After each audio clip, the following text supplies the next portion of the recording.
तुम्हाला विश्वासघात झाला का? विश्वासघात झाला का? तुम्ही नाही, विश्वासघात म्हणता येणार नाही. तुम्ही म्हणे विश्वासाने आम्ही हे करतो होतो. मग आम्ही विश्वास ठेवला होता आतापर्यंत तर बाबा आपण महायुतीत लढू. हो. त्यांच्या मनात काय असेल माहित नाही.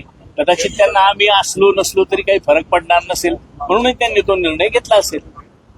पण सत्तेमध्ये एका बाजूला असताना इथे पण तुम्ही बरोबर पाहिजे होते असं तुम्हाला वाटतंय का?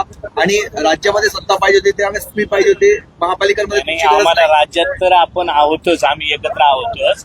पण आता ज्या नगरपंचायती नगर परिषदेला झाल्या त्याचा आपण साक्षीदार आहोत. मुख्य साहेबांना आम्ही एकत्र राहिलो बघा. बरं, इगतपुरीत आम्ही एकत्र राहिलो, काही ठिकाणी आम्ही भाजपा सोबत राहिलो. म्हणजे एकमेकाच्या वेगवेगळ्या सिच्युएशनला फक्त निवडून येण्याचं स्किल जिथं असेल तिथं मागं पुढे आम्ही करायचा प्रयत्न केला. तिथं आम्हाला जागा कमी मिळाल्या का जास्त मिळाल्या हा काही विषय आम्ही कुठे चर्चेला घेतला नव्हता. पण इगतपुरी आणि त्र्यंबकेश्वरचा त्यांना पराभव जिवारी लागला असं वाटत नाही का? कारण तुम्ही दोघं जण होते, त्यांचा पराभव केला दोन्ही ठिकाणी.